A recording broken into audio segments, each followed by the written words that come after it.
pense que c'est une très bonne initiative. Elle a commencé l'an dernier à Paris. Cette fois-ci, c'est à Lyon, c'est bien. Ça vit aussi, on voit qu'il y a beaucoup de personnes présentes, d'associations, des jeunes entrepreneurs, de l'économie sociale et solidaire surtout, des fondations, des fonds de dotation. Et nous avons besoin de nous retrouver sur ces thématiques d'intérêt général, à but non lucratif, tel que cet événement est proposé. Je dirais que globalement, les fondations sont assez sollicitées, très sollicitées même par beaucoup d'associations et d'initiatives. Je pense que l'intérêt de cette journée, c'est qu'elle est montée sous forme de table ronde, de rendez-vous, donc construite au-delà d'un rapport bilatéral ou d'un envoi de demande de financement. Je pense que ce que les fondations, les fonds de dotation ont besoin avec les associations, c'est de se retrouver ensemble à discuter de problématiques. À but non lucratif ou d'une thématique, qu'elle soit sur l'exclusion ou sur ce qui peut générer de l'activité économique, permettre à des personnes de ne plus être dépendantes, de devenir indépendantes. Donc je crois que l'intérêt de ces journées, c'est ce maillage en fait, autour de discussions, de thématiques qui aussi doivent nous forcer à innover dans ces approches non lucratives. Vous savez, on ne mesure pas tout de suite dans l'immédiat parce qu'il y a des comptes rendus. Ces comptes rendus circulent sur Internet et après une personne capte un nom, capte une remarque, une réflexion, une analyse qui a pu se faire. Je crois qu'il y a un certain nombre de personnes qui prennent le temps et l'énergie, je dirais, à côté de leur activité propre, de pouvoir échanger, de pouvoir se questionner, je dirais presque sur une approche plus holistique, systémique, qui touche à l'intérêt général et à l'intérêt sans but lucratif, sachant que ce qui à un moment donné nécessite d'être non lucratif peut être demain lucratif, si ça permet par un modèle économique à des personnes d'en vivre correctement. Donc il y a aussi la façon de construire une économie et un tissu social qui est discuté à travers ces acteurs-là. Pour encourager les partenariats entre entreprises et associations, il faut notamment créer des rencontres, au-delà des rencontres fortuites qui peuvent arriver ou par connaissance, pour pouvoir rassembler aussi des expertises. Chaque entreprise a une capacité aujourd'hui à faire du mécénat.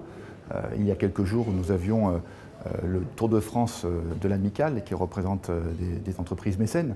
Et on a vu effectivement un chef d'entreprise, une entreprise moyenne, petite entreprise, dire ce qu'il avait, je dirais, comme apport, voyant ses salariés se mobiliser avec lui et ses cadres autour d'une association qui combat l'exclusion.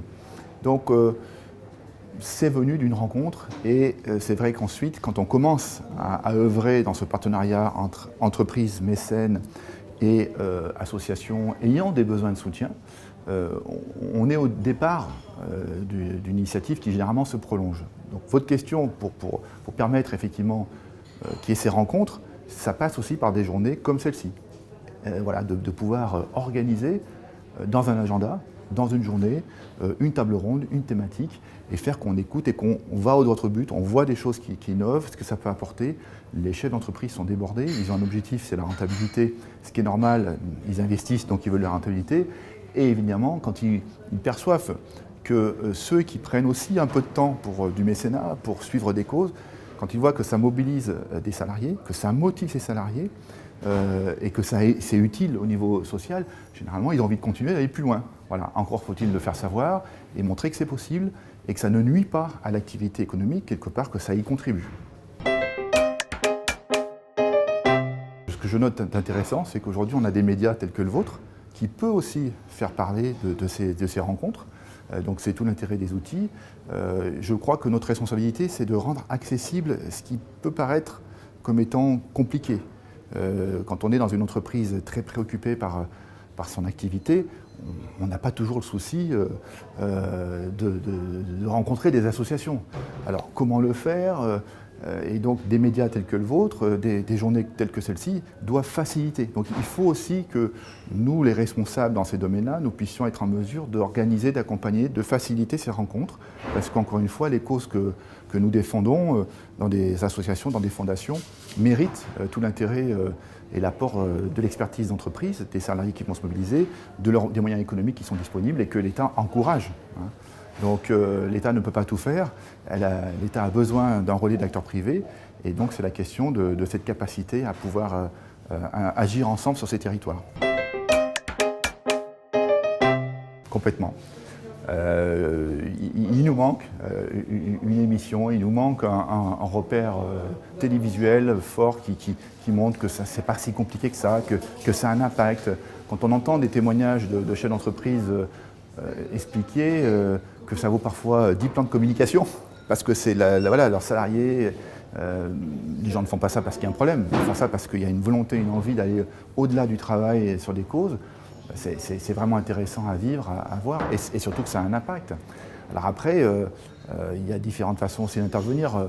Il y a le mécénat, il y a le dans la nature, il y a le plaidoyer commun que l'on voit dans le domaine alimentaire, entre des associations et des marques qui prennent ensemble des décisions pour une meilleure qualité nutritionnelle. Enfin, on a des tas de choses possibles aussi qui vont dans le sens, je dirais, d'une meilleure santé au sens très global. Qui englobe l'environnement, le bien-être de chacun.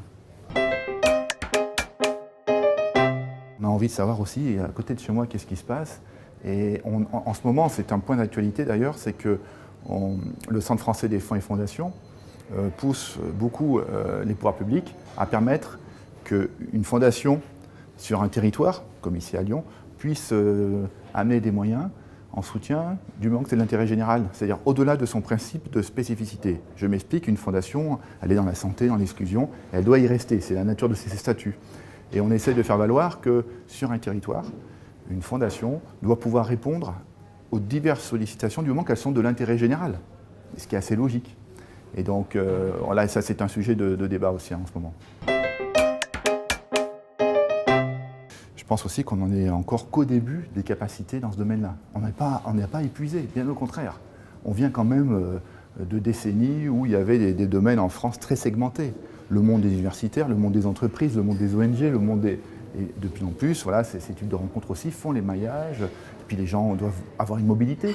Avant, on faisait sa carrière dans... Voilà. Il y a tout ça qui permet d'évoluer. Et après, la question, c'est dans quel sens. Dans quel sens on fait ces évolutions-là. Et c'est nos débats de société. Et c'est notre co-responsabilité de le faire dans un sens où l'humain doit s'y retrouver.